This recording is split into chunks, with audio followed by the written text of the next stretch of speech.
Ahora, el Plan Estratégico Zamora. El Plan Estratégico Zamora, que es firmado por el Presidente de la República, yo quiero que vean el video donde el Presidente firma en cadena nacional el Plan Zamora. Por favor. He decidido activar el Plan Estratégico Especial, el Plan Estratégico Especial Cívico-Militar para garantizar el funcionamiento de nuestro país, su seguridad, el orden interno y la integración social.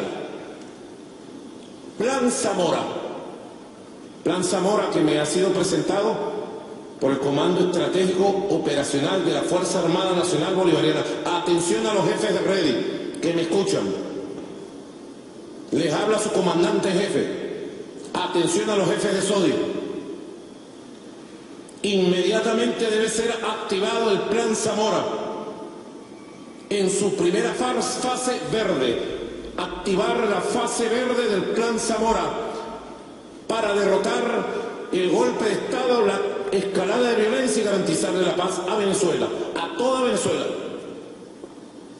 Voy a proceder a firmar la orden de operaciones como comandante en jefe de la Fuerza Armada Nacional Bolivariana para que se active bajo toda la estructura militar, policial y civil del Estado venezolano el Plan Zamora en su primera fase verde en defensa del orden interno, en defensa de la paz y para derrotar el golpe de Estado que ha sido llamado desde Washington y secundado por este señor Julio Borges. Firmo este documento. Cúmplase de manera inmediata.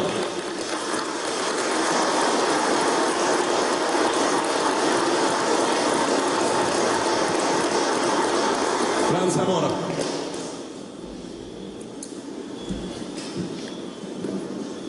No más golpe de Estado en Venezuela. Ya basta de conspiraciones y de complot. ¿Qué significa el Plan Zamora? El Plan Zamora es el plan de defensa integral de la nación, es un plan militar. Entonces, si recordamos o tratamos de recordar lo dicho anteriormente en el artículo constitucional que establece las misiones de la Fuerza Armada Nacional, está garantizar la independencia y la soberanía nacional. O sea, que se activa un plan militar donde está contenida hipótesis militares que al firmar el plan estamos hablando de una orden de operaciones. Y una orden de operaciones en el lenguaje militar tiene fuerzas amigas y fuerzas enemigas. ¿Ok? Entonces, los planes militares no son concebidos de otra forma. Yo simplemente quiero significarle lo que era el contenido de un ejercicio que se realizó a mediados, en el segundo semestre del año 2016, que es el que estaba anteriormente, por favor, ese mismo, donde dice básicamente que el ejercicio antiimperialista Zamora se va a realizar en base a una amenaza interna. Año 2016. ¿Quién participó para complementar a la Fuerza Armada, como lo dice que debe ser la Milicia Nacional Bolivariana? Supuestamente el pueblo uniformado, pero era básicamente el Partido Socialista Unido, porque fue un hecho público y comunicacional. Ahora, por favor, vayamos a la resolución del... Plan Zamora, el dato nuevo es esta idea de que hay un enemigo interno para las Fuerzas Armadas. Sí, mire, si usted me permite, yo fui parte del alto mando militar, trabajamos no lo trabajaba directamente el ministerio, pero sí el comando estratégico, pero participamos en las exposiciones de esos planes, y esos planes tenían una serie de suposiciones y causales para la aplicación del mismo o para poner en práctica la ejecución de los mismos. Entonces, tenía cosas, por ejemplo, en el ámbito político, como la deslealtad a las ideas y a los intereses del país. ¿Cómo se interpreta eso? Acciones de desestabilización de partidos de oposición. pronunciamientos de actores políticos nacionales e internacionales contra la gestión del gobierno revolucionario. ¿Esos pronunciamientos eran considerados actos de enemigos? Sí, esas son suposiciones del plan. Que cuando usted firma y convierte eso en una orden de operaciones es porque esas suposiciones se están dando. Entonces, usted dice que el plan transformaba en enemigos del Estado bolivariano de Venezuela personas que cuestionaran al gobierno. Mire, en el ejercicio de antiimperialista, si te vas a la lámina anterior, por favor, el contenido ya establecía, los calificaba como amenaza interna. Ajá. ¿Ok? La amenaza interna puede ser civiles. La amenaza interna pudiese ser calificada o encuadrada en todas aquellas personas que pensaran o fueran disidentes políticos, y por eso es que dentro de las suposiciones aparece deslealtad a los ideales y a los intereses del país. Eso es disidencia política. Esa deslealtad a los ideales va a ser considerado un dato para atribuirle a una persona el carácter de enemigo. Sí, por supuesto, o de amenaza interna. En el ejercicio, amenaza interna. Cuando usted firma la orden de operaciones se convierte, o sea, usted tiene que clasificarlo, porque usted no ejecuta ningún tipo de operación militar si no tiene un enemigo al frente. Pero eso no está en violación con los principios iniciales que usted nos mencionó de la Constitución y de respetar los derechos humanos. Por supuesto, si estamos hablando de una operación de orden interno, el presidente de la República como comandante en jefe nunca ha debido activar un plan militar.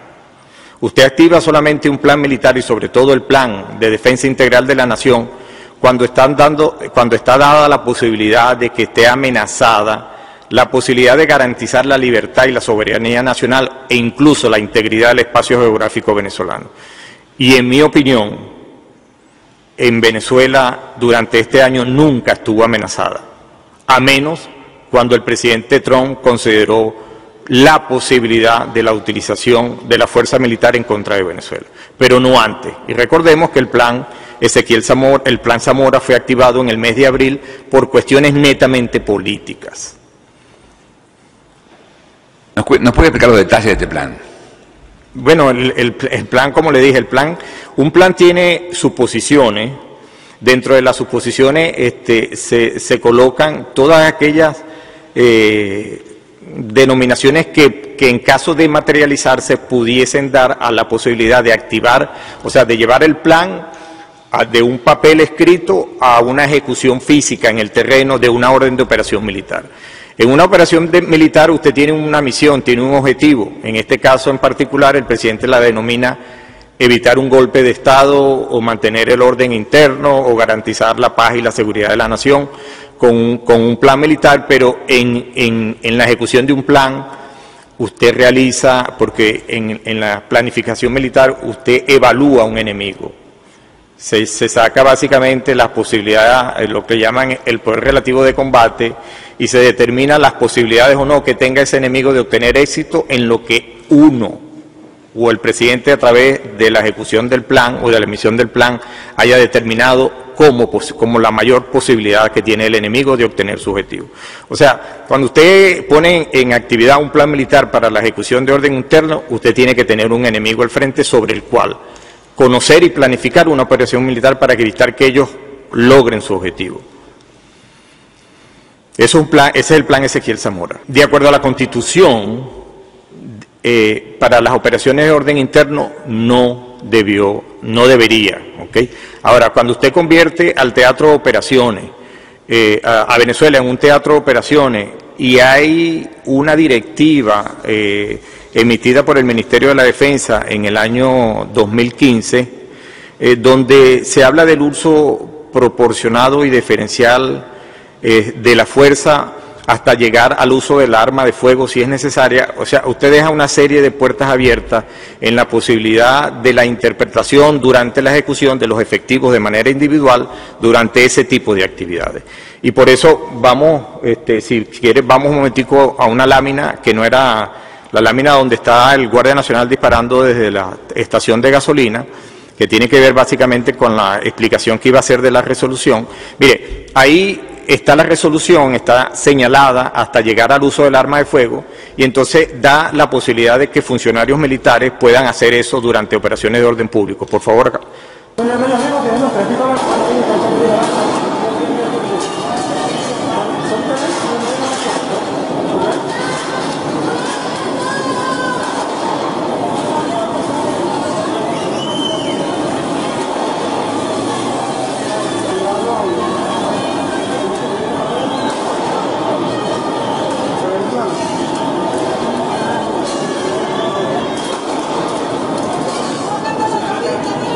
Está bien, gracias.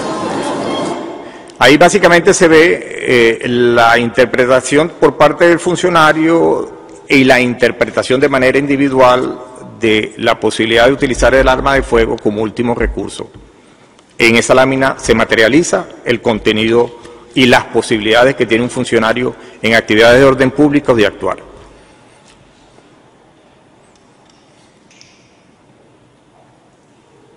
Ahí, si vemos, seguimos desarrollando el tema de la directiva, ponle desde el principio, por favor, esa presentación. Ajá, ahí se supone que esa directiva es para normatizar la actuación de los funcionarios de la Guardia Nacional en actividades de orden público, donde dice que los equipos con los cuales ellos son dotados son para su protección personal, más no para ser utilizados contra personas. Y mucho menos, ahí dice claramente que las personas que huyen durante las manifestaciones no pueden ser perseguidas y mucho menos agredidas. Ahí sucede todo lo contrario. Por favor, dale play al video. Me disculpan el tamaño, pero ahí se ve claramente.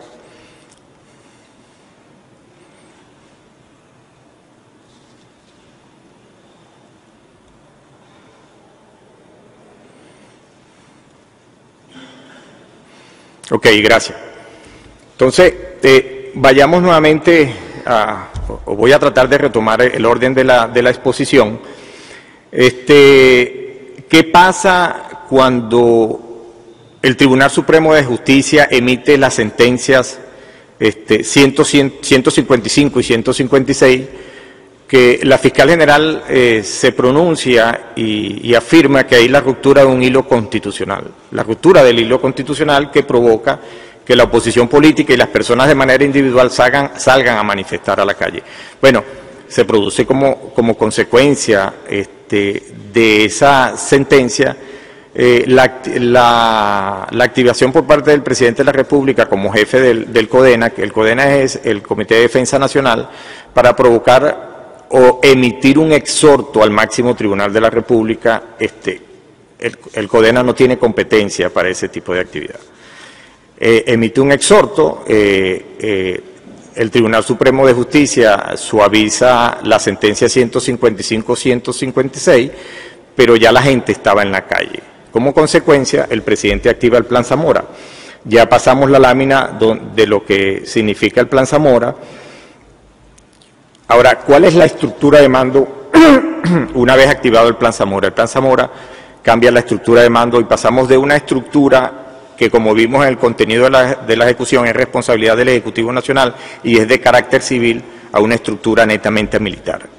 La estructura militar está representada ahí, es el comandante en jefe como presidente de la República que firma la orden de operaciones y la misma es ejecutada a través del Comando Estratégico Operacional y los comandantes de regiones de defensa integral. Para que ustedes sepan, hay 8 en Venezuela y 24 zonas de operativas de defensa integral. Pero paralelamente está funcionando una comisión que no es parte del Plan Zamora, que está integrada o denominada como el Comando Antigolpe, donde está el vicepresidente Tarek El Aizami y está el diputado o los diputados Pedro Carreño y Diosdado Cabello, Diosdado Cabello es el vicepresidente del Partido Socialista Unido de Venezuela, y Freddy Bernal. Freddy Bernal, para que ustedes sepan, es el jefe de los comités locales de abastecimiento y producción.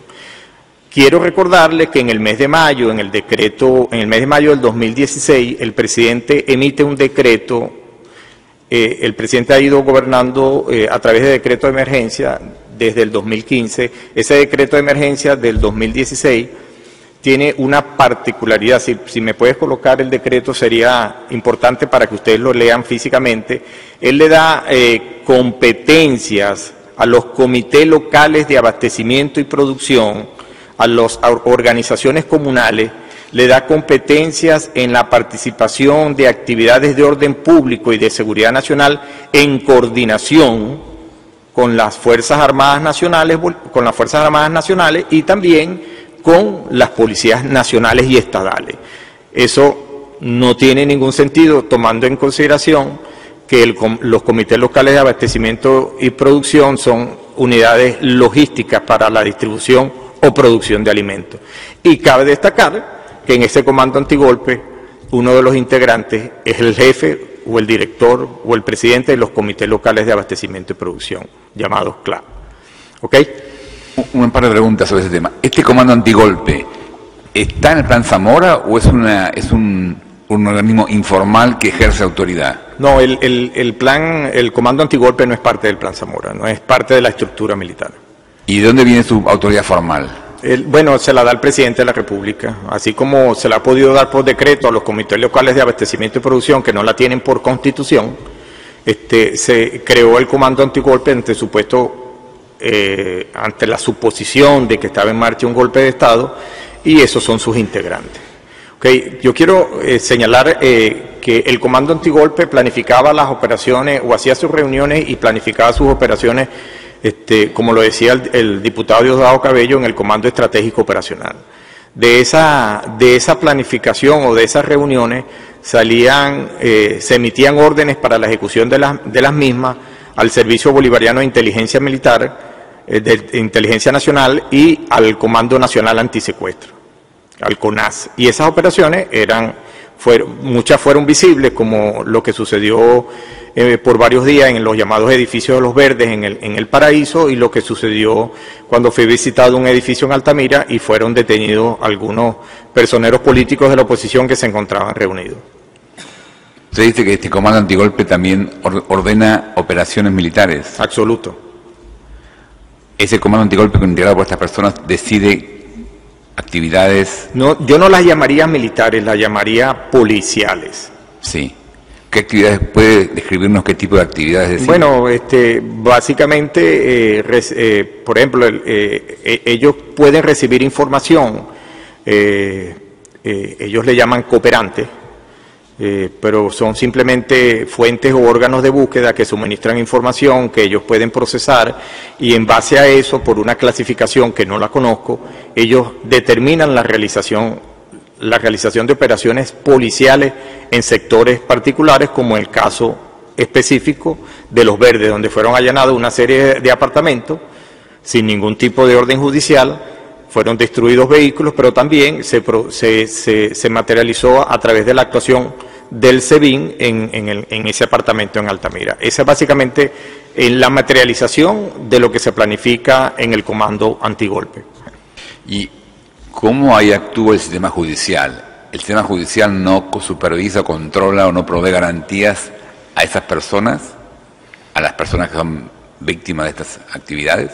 Yo no puedo dar conocimiento de casos directamente, pero me imagino que no, porque si hubo órdenes de allanamiento, si se efectuaron allanamientos en el edificio de Los Verdes, la cual la fiscal general para ese momento dijo que no había causa, entonces me imagino que la respuesta a la pregunta que usted me hace es sí.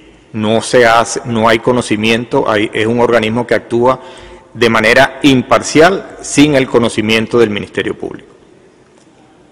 Autónoma más que imparcial. Es autónoma, exactamente, perfecto. Bueno, ¿quiere continuar con esta explicación? Sí, por favor. Entonces, el desglose de la estructura de la organización vigente, la próxima, sí, la anterior. Ahí está la operación, los responsables de la ejecución del Plan Zamora a nivel nacional.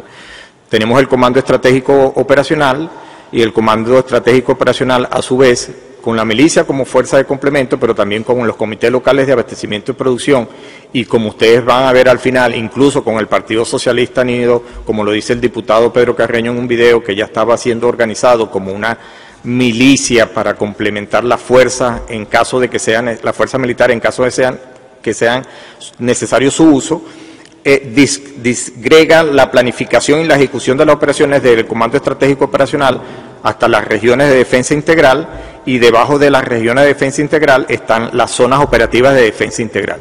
Dentro de las zonas operativas de defensa integral están todos aquellos cuerpos como los comandos zonales de la Guardia Nacional que vimos en la ejecución del plan, antes de la ejecución del Plan Zamora, y las fuerzas policiales o milicias que hagan vida en cada uno de los estados.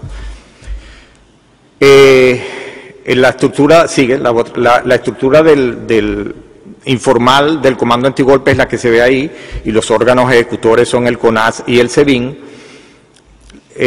Ahora, vamos a la lámina de los procesados exactos. ¿Cuáles son las consecuencias de la activación del Plan Zamora? Cuando usted activa el Plan Zamora y lo convierte en una orden de operaciones, usted automáticamente convierte el territorio nacional en un teatro de operaciones militares.